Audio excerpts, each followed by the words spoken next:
ETF index mutual funds నేర్చుకుని stock మార్కెట్లో రాణించాలనుకుంటున్నారా? వెంటనే ఈ నెంబర్కి కాల్ చేయండి.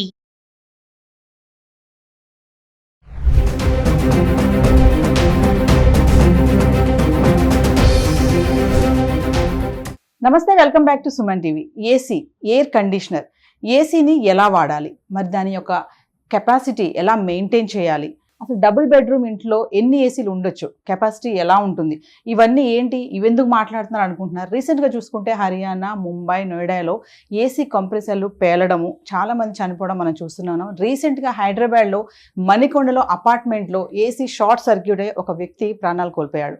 మరి ఏసీని ఎలా వాడాలి, ఎలా వాడుతున్నారు, ఆ క్లీనింగ్ అనేది ఎలాగా, టెంపరేచర్ ఎంతలో పెట్టుకుంటున్నారు, మరి చాలా వేడిగా ఉంది ఎండాకాలం కదా అని చెప్పి 16-17లో పెడుతున్నారేమో, జాగ్రత్త. మరి ఈరోజు ఒక్కసారి ఏసీని ఎలా వాడాలి, ఎలా మెయింటైన్ చేయాలి, ఆ కెపాసిటీ ఏంటి, ఇవన్నీ కూడా మీకందరికి తెలియచేయడానికి మణికంఠ గారు ఏసీ టెక్నీషియన్ మనతో పాటు ఉన్నారు. డెమో కూడా మీకు చేసి చూపిస్తాము. ఈ వీడియో ఎక్కడ కూడా పాజ్ చేయకుండా స్టార్టింగ్ నుంచి ఎండింగ్ వరకు చూడండి.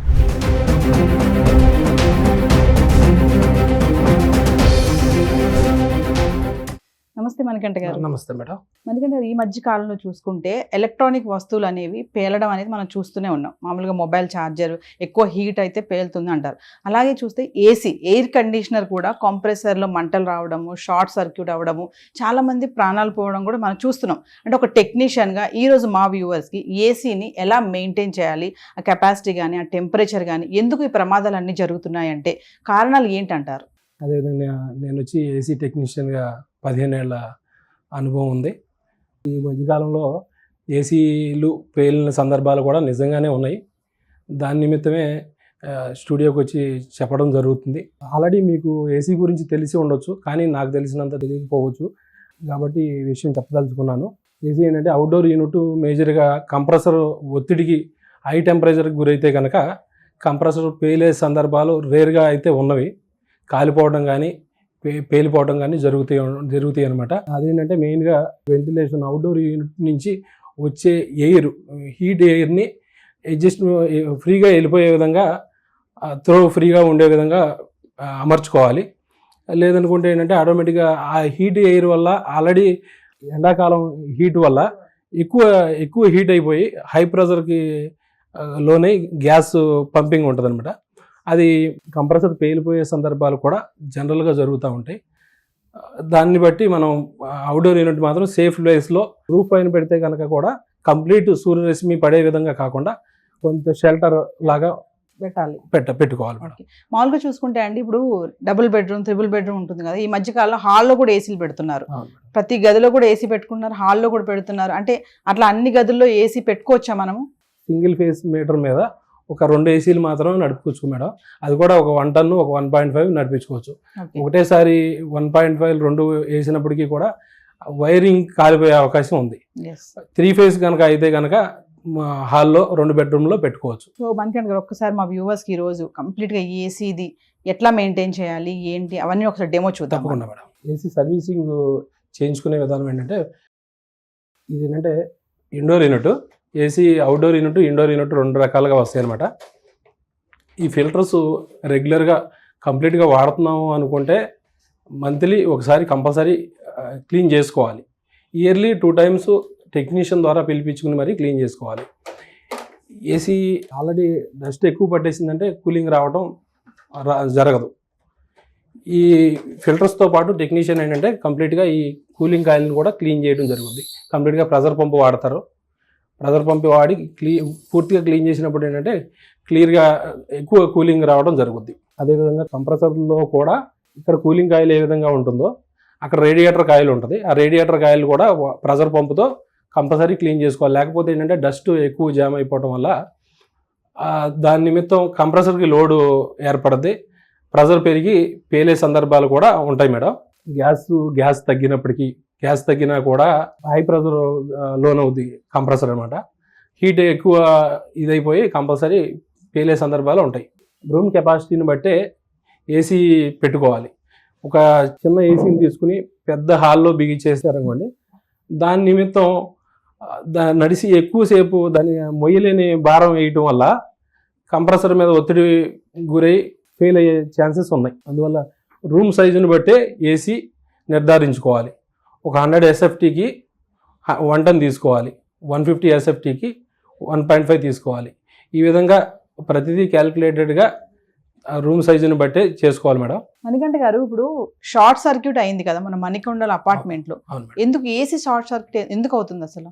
ఆల్రెడీ ఏసీ షార్ట్ సర్క్యూట్ ఏంటంటే మెయిన్గా కంప్రెసర్ ఒత్తిడికి లోనైనప్పుడు యామ్స్ ఎక్కువ తీసుకోవడం తక్కువ తీసుకోవడం జరుగుతూ ఉంటుంది మేడం. పవర్ తక్కువ వచ్చినా ఎక్కువ వచ్చినా ఆ సందర్భాలు ఉంటాయి. అదేవిధంగా వైరింగ్ కనుక సరిగా లేకపోతే వైర్ కాలిపోయే ఛాన్సెస్ చాలా ఎక్కువ ఉన్నాయి. ఆల్రెడీ షిఫ్టింగ్ అయిన సందర్భాలు కూడా ఉంటాయి. ఏసీలు వేరే ఇంటి నుంచి వేరే ఇంటికి మార్చుకున్నప్పుడు కూడా ఆ ఇంట్లో సరైన వైరింగ్ ఉండకపోవచ్చు. అది ఎలక్ట్రీషియన్ ద్వారా చెక్ చేయించుకుని 4 స్క్వేర్ mm ఉందో లేదో గమనించుకుని దాని నిమిత్తమే ఏసీ బిగించుకోవాలా లేదని చూసుకోవాలి.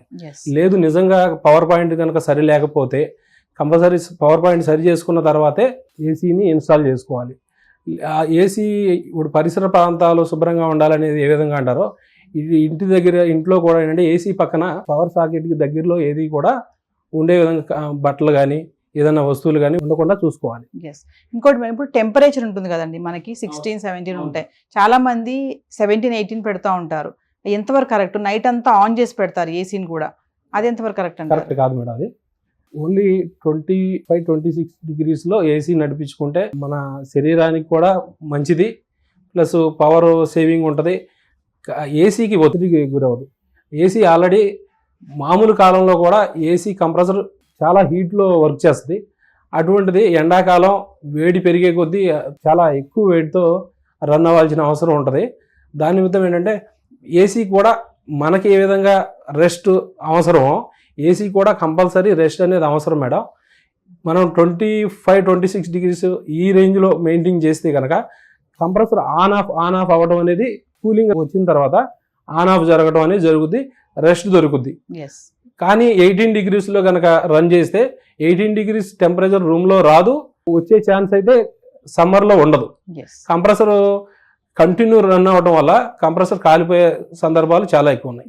ఇంకా చాలా మంది ఇళ్ళలో ఏంటంటే బెడ్రూమ్లో ఏసీ వేసి హాల్లో కూర్చుంటారు. అంటే ఆ ఏసీ అంతా హాల్లోకి వస్తుంది, చల్లగా అవుతుంది అని చెప్పేసి డోర్లు తీసి పెడతా ఉంటారు. అది ఎంతవరకు కరెక్ట్? నేను కూడా చూస్తూ ఉంటాం మేడం బయటికి. నేను చాలా మంది ఇళ్లలో చూశాను. ఎందుకు ఏసీ వేశారు, డోర్ వేయాలి కదా అంటే ఏసీ ఈ రూమ్ లోకి వస్తుంది, చల్లగా అవుతుంది కదా అంతా అంటారు. మరి అది దానివల్ల ఏమైనా ప్రాబ్లమ్స్? దానివల్ల కూడా ప్రాబ్లం. మన కెపాసిటీని బట్టి, మన రూమ్ కెపాసిటీని బట్టి ఏసీ పెట్టుకోవాలి. కానీ మనం ఒక రూమ్లో పెట్టి ఇంకో రూమ్లోకి వచ్చే అంత టైం నడిపించాలంటే కంప్రెసర్ మీద ఒత్తిడి పెరుగుద్ది. ఒత్తిడి పెరిగిందంటే ఆటోమేటిక్గా వైర్స్ హార్డ్ అయిపోతాయి. కరెంట్ వైర్స్ ఏదైతే ఉన్నాయో అవి హార్డ్ అయిపోవడం, షార్ట్ సర్క్యూట్ అవ్వడం అనేది జరిగే సందర్భాలు చాలా చోట్ల ఉన్నాయి మేడం. నార్మల్గా ఎంత టెంపరేచర్లో మనం మెయింటైన్ చేయాలండి ఏసీని? 24-26 టెంపరేచర్ సరిపోద్ది మేడం. బాడీకి 100% 24-26 సరిపోద్ది. ఏసీ వేసుకుని దుప్పటి కప్పుకోవాల్సిన అవసరం ఉండదు. అమ్మో, మీరు 24-26 అంటున్నారు. చాలా మంది మరి 19-20లో పెట్టుకుని దుప్పట్లు కప్పుకొని రగ్గులు కప్పుకొని పడుకుంటారు. పెడతారు మేడం, కానీ 18 degrees నిజంగా రాదు. మీరు 18 degrees పెట్టినా 24 degrees పెట్టినా ఏసీ నుంచి వచ్చే ఫ్లో ఏదైతే ఉందో అదే విధంగా ఉంటుంది. సేమ్ 18 degrees పెట్టినా 24. కానీ 18 degrees పెట్టడం వల్ల ఏంటంటే 18 degrees వచ్చే వరకు, రూమ్లో వచ్చే వరకు అవుట్డోర్ యూనిట్, మనకు కనపడని అవుట్డోర్ యూనిట్ నడుస్తూనే ఉంటుంది. నడుస్తూ ఉండటం వల్ల ఆటోమేటిక్గా మీకు పవర్ బిల్లు ఎక్కువ అయిపోద్ది. అదేవిధంగా మనకి బాడీలో కూడా ఇబ్బందులు ఎదురవుతాయి. ఇంకా చాలా మంది ఇన్వర్టర్ తో ఏసీ పెట్టుకుంటారు, స్టెబిలైజర్ అంటారు కదండి, వీటి గురించి ఒకసారి. స్టెబిలైజర్ కంపల్సరీ కావాలి మేడం. ఇప్పుడు వచ్చేవన్నీ కూడా ఇన్వర్టర్ ఏసీలు. ఇదివరకు నాన్ ఇన్వర్టర్ ఏసీలు కొంచెం స్టాండర్డ్గా ఉండేవి, ఏం ప్రాబ్లం అంత త్వరగా ప్రాబ్లమ్స్ వచ్చేవి కాదు. ఇప్పుడు ఇన్వర్టర్ ఏసీలు అవ్వటం వల్ల ఏంటంటే డీసీ పవర్లో కంప్రెసర్ నడుస్తుంది. ఇదివరకు 220 పవర్లో కంప్రెసర్ నడిస్తే 220 పవర్లో నడిస్తే ఇప్పుడు డీసీ పవర్లో కన్వర్ట్ అయ్యి డీసీ పవర్ ద్వారా అంటే పీసీబీ మీద కంప్రెసర్ నడవడం జరుగుతుంది మేడం. పీసీబీలు ఏంటంటే సున్నితం, చాలా సున్నితం కాబట్టి పీసీబీలు కాలిపోయే సందర్భాలు చాలా ఉన్నాయి పవర్ అప్ అండ్ డౌన్ వల్ల. కంపల్సరీ స్టెబిలైజర్ అయితే రిక్వైర్డ్ ఉంటుంది మేడం, కానీ నాట్ రిక్వైర్డ్ అని రాస్తారు. అయినప్పటికీ దాని పనితనం వేరు, స్టెబిలైజర్ పనితనం వేరు మేడం. ఇన్వర్టర్ మీద ఏసీలు నడపకూడదు మేడం. ఏసీలు నడపడం వల్ల షార్ట్ సర్క్యూట్ అయ్యే ప్రమాదాలు చాలా ఉన్నాయి. స్మాల్గా రీసెంట్గా చూసుకుంటే షార్ట్ సర్క్యూట్ ఒకటి, కంప్రెసర్ పేలడం అనేది, ఏసీలు పేలడం అనేది ఇది కొంచెం వింతగానే అనిపిస్తుంది చాలా మందికి. మరొక్కసారి ఫైనల్గా మా వ్యూవర్స్ కోసం అండి, ఎంత టెంపరేచర్లో మెయింటైన్ చేయాలి, ఏంటి క్లీనింగ్ సెక్షన్, సర్వీసింగ్ ఎప్పుడెప్పుడు చేయించుకోవాలి, ఇవన్నీ ఒకసారి.